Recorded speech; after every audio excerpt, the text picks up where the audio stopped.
Welcome back to the Peak Property Performance Podcast. I am your co-host, Drew Hull, and with me today, co-host Bill Douglas. Welcome, Bill. Hey, bud. Glad to be here. As always, thanks to everybody for listening. Today's a little bit different. We're not going to have a guest with us today. We're going to talk internally because we got to chatting this week and realized that there's a lot of stuff that we could talk about with regard to property management, who are an incredibly important component of this whole commercial real estate operation. And they've got a lot on their plates. And I feel like we've learned a lot over the years. And I feel like perhaps they've learned a lot from us as well. So I feel like we've got some good stories and some really helpful things to touch on that would make for a great podcast episode, honestly. Yeah, you and I were talking about this last week, again this week, and I'm glad we're going to just have a conversation and share it with other people. Just think about Yeah. everything the property manager has to do on a site. And I don't even know everything they have to do, but I know it's a lot more than I know. We are very good at what we do, and they are very good at what they do. But relative to technology, look at how much has changed in the past 5 to 10 years at any commercial real estate property. I'm not going to say poor property managers because maybe they don't want the sympathy, but the property managers, majority of them, shall I say, I'm trying to use holistic words. A majority of them are expected to keep track and keep up and make decisions on all this. And they're not technicians. If some of the bigs have technical divisions and things, but this is a whole nightmare hairball problem that there's a whole industry around, and property managers are the ones that have to take the lumps from tenants when it doesn't work, when it's not addressed. I don't know, when the LPs or GPs or the asset managers want information that they can't get. Like, the whole thing has changed. So I'm glad we're going to talk about how we engage with and learn from and help property managers, especially relative to taking care of the tenants. Yeah. Yeah. I mean, on an ongoing basis, when things are steady state, it's busy enough, all of the components that they have to deal with, from what somebody might say, wow, that's the most mundane thing ever, to things that you can't even imagine. I mean, it probably starts with if you walk an entire building wall to wall and you look floor to ceiling on every single space of every single floor of every single building, and then you do any kind of common spaces, that are outside. So many of those things fall to responsibilities of property management. And I was thinking about, just the concept that they're left holding the bag so many times. And again, steady state is hard enough, but to go back to this idea of life cycle, these buildings are living, breathing things over time, right? They'll outlive any of us, but there's so much disruption of a fluid life cycle, whether it be ownership change, management team line change, or even if Sometimes we'll it's see not a management companies change and the people will stay. Sometimes we see the absolutely. opposite. Sometimes we Yeah. see both. Sometimes the Yes. property manager sticks with a building when it's traded. Sometimes it changes. And sometimes we just see property managers change when ownership doesn't. So I think that's all the variations we've seen. But Yeah. regardless, every time we deal with a not new company, but new to us, relationship wise property manager, this conversation comes up again. So I'm glad we're just sharing it, right? I think that property managers have been handed this hairball of operational technology, OT, not IT, OT, all the operating platforms within a commercial real estate property. So you can call it prop tech, you can call it telecom, you can call it that hairy, dirty closet that nobody wants to open the door to because there's all the blinking lights and yellow and gray and red cables. I think that they get handed that problem because they deal with the property management system, PMS, and that is such a critical part to the commercial real estate operation because it handles leases and rent flows, right? And that is what everybody's about, is what's the rent roll. But there's so much more to technology than, I shouldn't say just the PMS, solely the PMS. And that's the eye-opening thing. Every time we talk to an asset manager or a LP or GP, an owner, architects, anywhere along the line, we get to explain like the property management system is critical, but we see the PMS change with property managers too. See a property management firm come in, especially the bigger ones, and they say, we're going to change the platform. Right? They don't change a single thing about the hardware. So that is how it should be. You should be able to change platforms and vendors. But so many of the operational technology platforms are stuck. They're hardwired. They're glued in. Nobody knows where they are, what they are, or how much they cost a lot of times. It's shocking. Yeah. And I think it starts with just knowing what is there. I mean, just in the past week, we've seen commercial tenant move into a space where they're going to be subleasing from a long-standing tenant. And there were questions about door access So, because they had their own sub panel. And, yeah. you know, I'm like, who's got this document? Who knows about it? So as is often the case, there's one person who knows about it, and in this case, it was the tenant, and the building management knew enough about it to say, "Oh, yeah, it's a sub panel that's plugged into the main building system." So there's a relationship between management and the tenant who's now physically moved out, but subleasing, and then the subleasing tenant is in the process of moving in.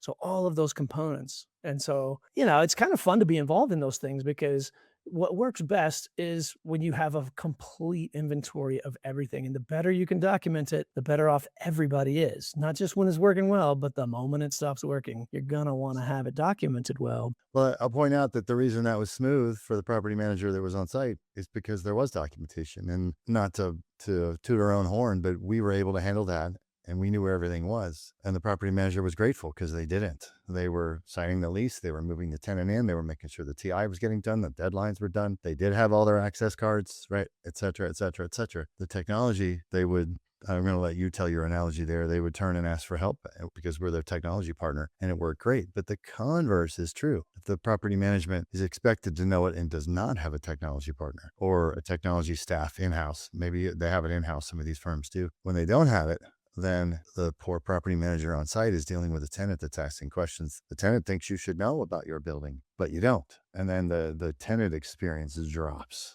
because the property manager is standing there. They're left holding the bag for so many things. Remember that apartment complex? The property management changed and they wanted to know where the cable guy, who was wired the cable for the internet.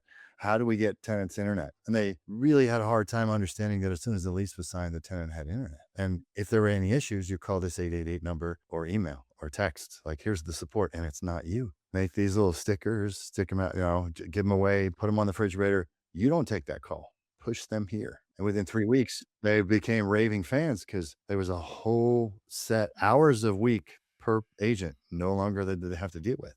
And it didn't cost them a thing. Yeah, it's almost like maybe someone listening here is the type of person who has a hard time accepting a gift, or at least someone who has a hard time accepting a gift. It's almost like that is what I feel like is what you see in terms of the experience of the property management team. Like in that case that you're explaining, the property management team steps into a property and they're like, "What is this? What is this? Okay, yeah, we're used to this, we're used to that, but whoa, what is the system? Oh no, we have to know more." And then, like you said, we ended up talking with them, and for them, it was magnets. They wanted magnets. They wanted to hand out magnets that made it very clear that they didn't want to be responsible for the technology facing the tenant. They wanted the tenants to be like immediately online and managing their own little things, campus wide, all the things. But it took a little bit of time to convince them, like, no, this is not your responsibility. We just want you to know that the system has been performing perfectly for whatever it was at that time, 4 or 5 years. And now that you're stepping into this role, it's traditional in many ways, but there's a lot here technology wise that's very different from what you're used to at any of the other properties that you manage. But guess what? That's not a bad thing. It's actually a really good thing. If there's any kind of technical question regarding anything that connects ultimately, let's say, to the internet, because that knocks out 99% of things that are connected. Don't even worry about it. You're welcome to know all about it if you'd like, but don't stress about it. You don't have to, because like you said, Bill, 888 OpticWise is right on the magnet for those guys, because that's what they wanted. But that's true of all of our clients. Call us at 888 OpticWise. The support team will take care of you. That same property manager 3 or 4 weeks later was like, "What do you mean there's a unified backbone?" They called it a backbone. We'll say network or digital infrastructure. "What do you mean there's 1 or 2 networks in this building?" I was like, "Yeah, they work all the time, like even when the power's out. Like, and here's the network document, and what would you like to know about all the systems and sensors connected to it?" And they said, "I've never seen this before." So they went from "it's ours" to "wow, we don't have to do this." Remember, there was a zero expense in all this. This is tenant paid for, right? So there's zero expense to the owner or to the property manager, but the property manager said, "Wow, I don't have to mess with that anymore." Like, Yeah. if this goes down, I do the same thing. I call our trusted technology partner. So we went from being a vendor to being a partner only over time. Now, the building, when that was built, it took us just as long to do that with the vertically integrated company that built it, but they sold the property to a REIT, and the REIT hired a property manager. So there was an education in the whole thing. And that happens every time there's a change. We keep seeing the property manager left, especially in new builds, left, and then the last 90 days to pick all the technology. And the property managers are great at leasing up the building. They're not trained or staffed to be technical. And I don't mean they can't do it. I could probably, learn some things if I needed to. I'm not even trying to find an analogy now, but in my personal life, there are things I'd pay to do and there's things I know to do. We had a pipe crush in our house basement the other day. And I probably could have rerouted the drain pipe, but instead I wrote a check and got it done because I didn't want to live without water for 4 days, right? Or 3 days or however long Right. it took Yeah. me. So 8 hours later, the problem Yeah. was solved. Is that kind of like when you have to get something done on time and on budget because it's critical. Like your kitchen sink is critical to operating a house. Right? I wrote a check. I'm not saying this, so take the check out of it. Who could you turn to when Mr. or Mrs. Property Manager, when a system doesn't work, when a tenant can't get connected, when you don't have the data? The operating data that's being generated should be at your disposal as well. Do you have that data? Why don't you have the data? So the property manager are left trying to figure out how to do all this. And the owner calls up and says, I want to start using AI. Well, what's the strategy? We're like, we don't even know what's in this building. It works. It works until it doesn't, right? Let's share a couple of horror stories about when it doesn't here sometimes too, especially when it's not aggregated or when we get brought into, just like a property manager, get brought into a new building. It's not new. It's brownfield, but it's new to us. There's a learning curve. You got to figure out what's there. So I have I was going to say empathy, but probably sympathy for property managers because they always are left to figure it out. And we don't know how to lease buildings up, but we sure as heck know technology. They know how to lease buildings up and how to take care of tenants and how to keep it clean and nice and have a community, none of which we know. We do is something that they don't know. And once both sides acknowledge that, it's a very beneficial relationship. Yeah. I mean, another example that comes to my mind, I mean, I guess this was last week, maybe when this all went down, but again, it's a long-standing client of ours that was bringing in, let's see, for the first time, they were going to be outsourcing the management of an enormous parking structure. And the parking vendor, let's say, that they had chosen just came in with their bulleted list, and we need this and we need that, we need this, and we're going to install this equipment and we need this from you. And the good news is we have such a great relationship with ownership and management at this property that they immediately said, this is something we need to bring in our technology team for, which is beautiful. That's a beautiful way to say it, our technology team. It's not like, let me turn to my vendor named OpticWise. We are literally like an extension of their team. We are the technology arm of their team. So we got involved. Long story short, we said, nope, you're not going to install all this stuff. Nope. We're not redirecting cables. Nope. Here's all you need to do. And the beautiful thing is it's simpler for the new parking vendor. And let's just say that parking vendor is in place for 3, 6 months, 9 months, 12 months, 5 years, whatever. Any of that's totally fine. It doesn't interrupt the management of that system. Nothing physically changes in terms of the installation that's already been there. Like I said, that parking structure has been live for, I don't know, 2 or 3 years, just because it's the newest part of that big campus. But it's just, I guess I've never ceased to be amazed. And the owner, our client, didn't have to spend any money for a new network or new hardware or anything like that. So there was a reduction in price and it was faster for the vendor. Yes, absolutely.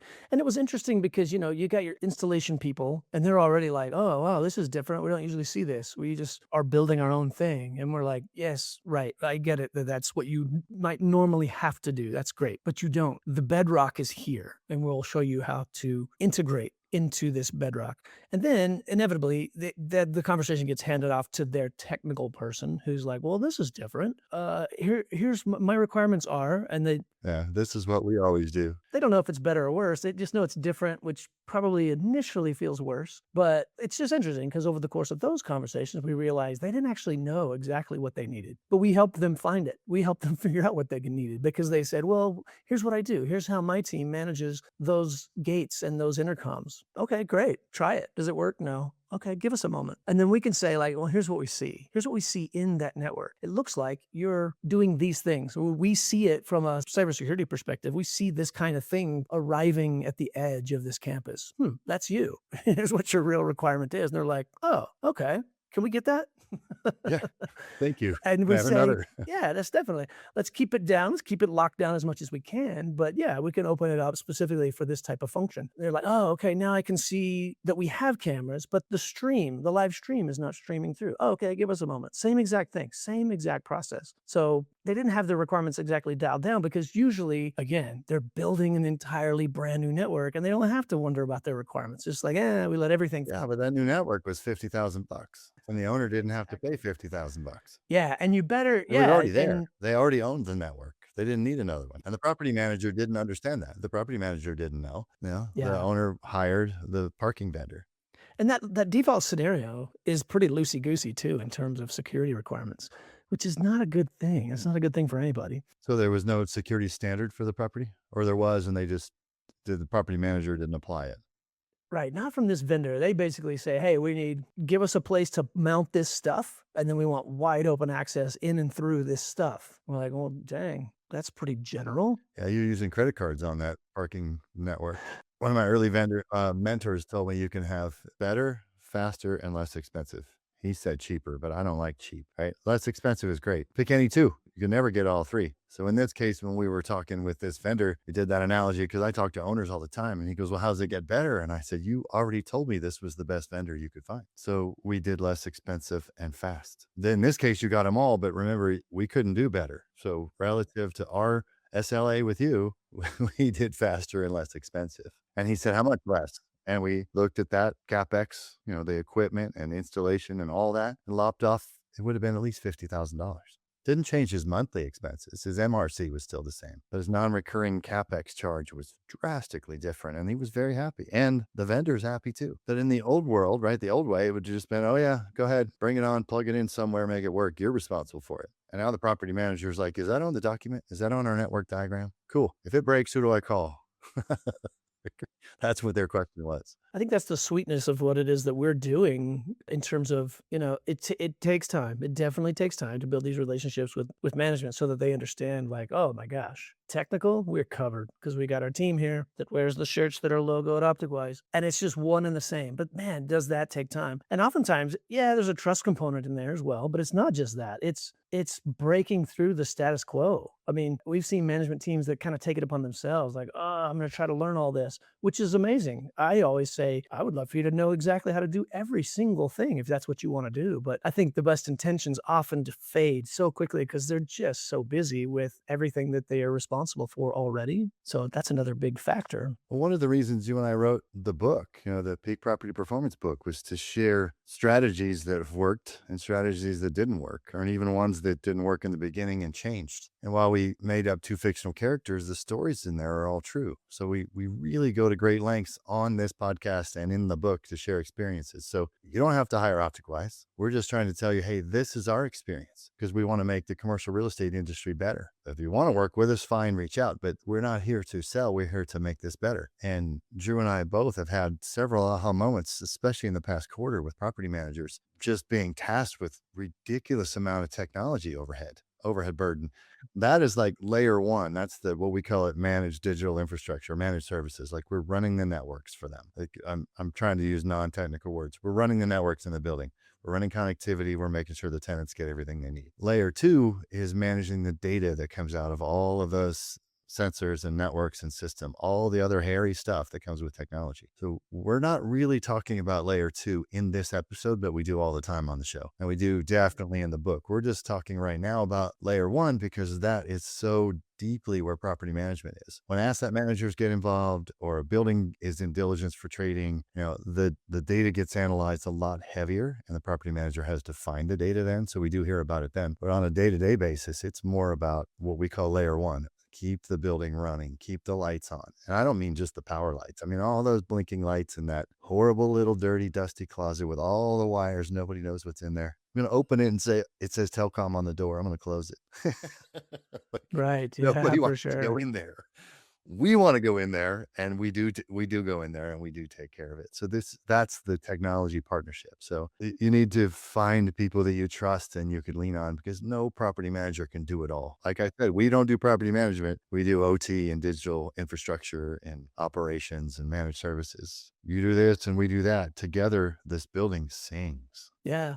And another thing too that we have in common with the property management company is we both share the same customer. Like ownership is our customer and our goal is to make ownership absolutely delighted. Well, how do you do that? It's different for, in terms of responsibilities for the management team compared to what we do. It's definitely different. There's an overlap, but again, we're just like a brilliant augmentation to the management team. And to me, I'm always like, man, if one of the great ways to make your customer, meaning ownership, happy is to make sure that they are making more money than they did last month. How can you help them do that? Well, right? Management doesn't have as many levers. So, I mean, sometimes maybe they only have a couple of levers, right? Obviously, rent roll is a big one for sure. But for us, we're in those spaces having those conversations with tenants who are like, I mean, we just had a tenant ask last week, how quickly could it be possible for me to blah, blah, blah? And they were already in the space. They already had Wi-Fi immediately all across the campus. That's just default standard run-of-the-mill stuff. But they wanted to hook up some stuff. And so they're like, I'm here in suite 229.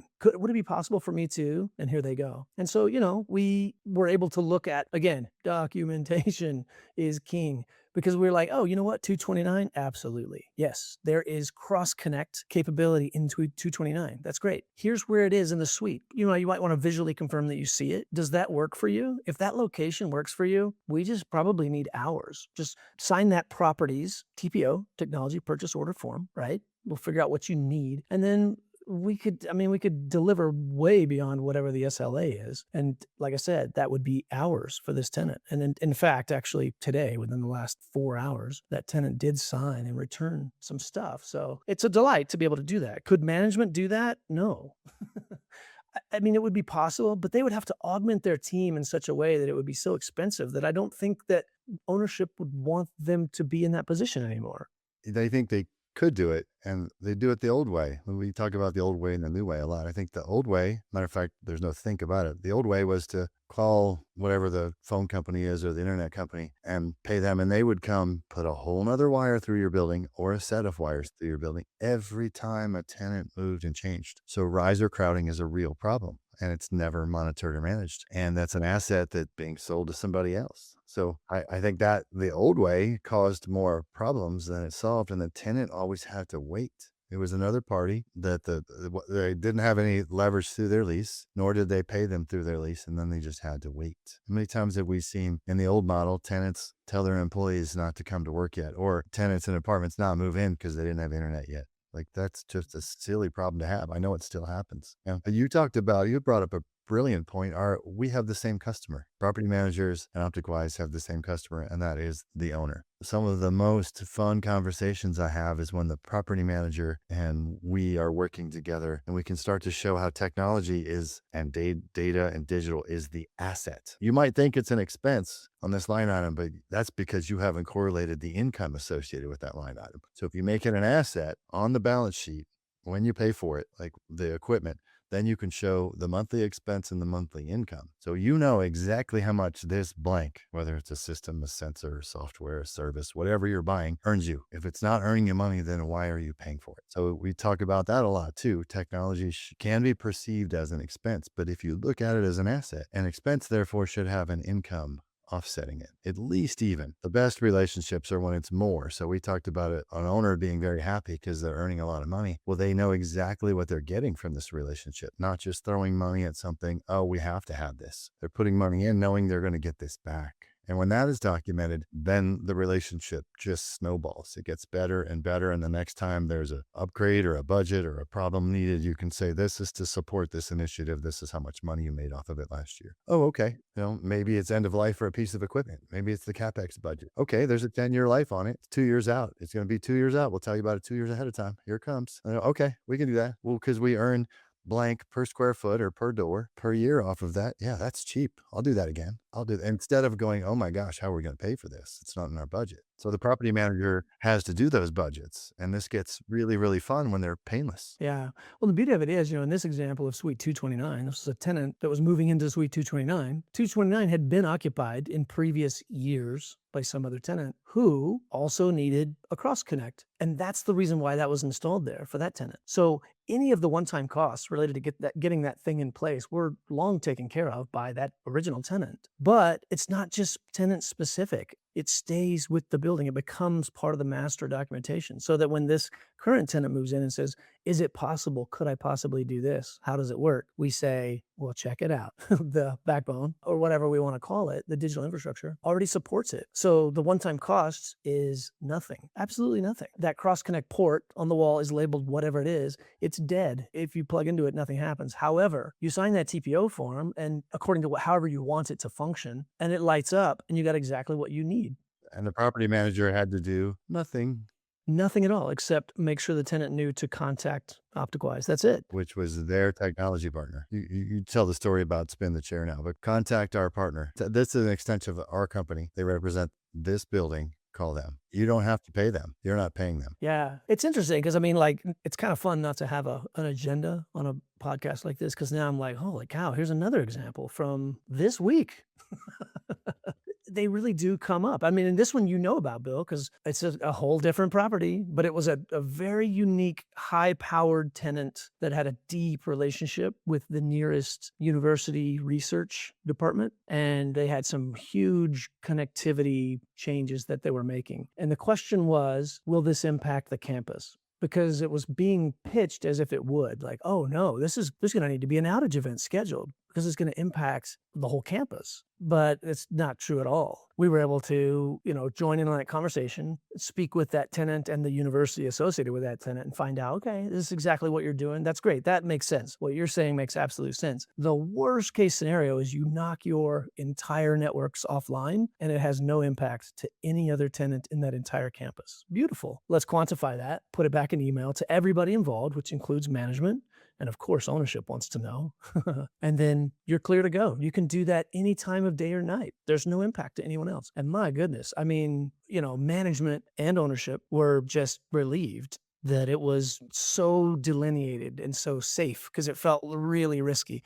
Because it just so happens that management was hosting a 3-day event where they were going to have a lot of guests in the building at on and off, business hours kind of thing. And they were like, oh my gosh, we can't entertain this right now. I don't know the risk. So it was great. It was a wonderful example that kind of set itself up. We were able to get it resolved right away. So they haven't conducted the cutover as we speak right now, but they could be doing it right now if they want. And so that's another great example of just being in there, allowing us to be in there as that technology arm of their management team, because they were the ones being asked like, hey, we need access to the facility so we can do this physical thing. And not just access to the facility, access to your data closets. Property management. And that should be a very unwelcome request. So like, Yeah, no, the no, door should no, be no. locked. Yeah. You start with no, just like zero trust in the cybersecurity world. Start with no, shut them down, and then verify before trust kind of thing. Yeah. So all of these examples, I think, feed into that phrase that we've been saying on lots of calls to management company. And it is just that the phrase is spin your chair. You're having a conversation about the cleanliness of the carpet or some common amenity that might need some maintenance or some attention or whatever. Great. Amazing. That's great. But the moment technology becomes part of the discussion, quote unquote, spin your chair, meaning, you know what? Good question. Let me reach out to the team here. I want to put you in touch with our IT team or whatever you want to call it. IT team, that's often used.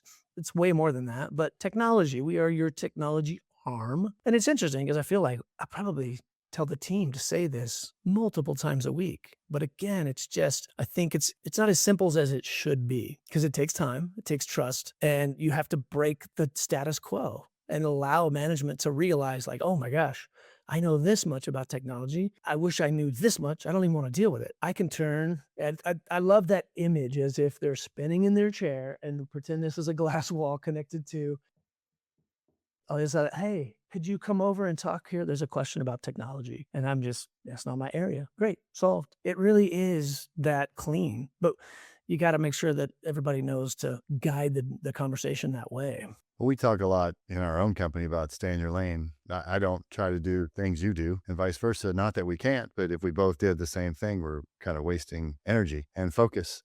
So it's the same application. It's just division of responsibilities, and we believe in accountability. So we're accountable for keeping these networks alive and keeping everything connected, whether it's a person or a device or a piece of software, and all the relationships that go with it. And over time, that makes the building stand out in the marketplace. Not to mention make more money, but that is why owners like it so much. And property managers, once they learn how it works and they actually can let go, then it becomes a beautiful relationship. But just so many times we see, and so many property managers I talk to have to do everything. They're expected to do everything. And technology is so broad and moving so fast, especially in the AI world of the past 20 months, that it's a really tough challenge. I know we spend a lot of time and energy here learning and training and keeping up to date on things. And I can't imagine having to do that and run a building and listen to tenant complaints and lease it up and move people in and out. That's a lot to ask. So bend your chair, building your trusted technology partnerships, OT, operational technology, right? Well, I know we could come up with a million more examples, but I think that was an awesome discussion. You said you have more and more, and I have 3 or 4 more, but they would just be piling on. So I think we probably should bring it to a close. Well, we're not going to do the extra floor. I'll do one question: night owl or early bird? Yeah, I like that question, and I like the follow-up, the natural follow-up, which is, has that changed? Because I used to be way more of an early bird, and I've become more of a night owl, and part of that is because I feel like I value sleep so much more. I feel like sleep's either I'm paying attention to sleep science more, or there's just more sleep science out there. I don't know what it is. I have a deep respect for quality rest more than I ever have. Sleep is not underrated. I'm an early bird, but because I like sleep so much, I just go to bed earlier. But I function so much better in the morning. One of my sons is a night owl, and that's the one that's an air traffic controller. He doesn't think anything about it. But the other ones like me, and man, by 9 or 10, he is wiped. And, he's up and running by 5:30. And they're out of the house too. I just know them because they're such good friends of mine now. But I'm an early bird with you. And I will say, now that we did one extra floor, that was totally impromptu. We didn't open up the show with this, but we're going to ask you again. If you want to be on the show, if you know somebody that wants to be on the show, please reach out. We're not hard to find. Thank you for listening. Like, subscribe, share it. Please spread the word. If you have topics you'd like us to discuss or people that you would like us to pursue to be on the show, do that. This is a shared platform for shared experiences to make commercial real estate better relative to data and digital and technology. With one rule: no selling allowed. So this is the conversation and experience share. So Drew, this has been awesome. It was fun. I'm glad we decided to do it. We should probably do one of these every quarter. Yeah, I mean, the power of these examples is just never ending. And it's interesting because once you stop long enough to think about it and to talk about it in a podcast form like this, it's like, oh yeah, okay, there's more example. The possibilities they're practically endless. Agreed. Well, thank you, Drew. Thank you, everybody, for listening. We'll see you on the next episode of Peak Property Performance.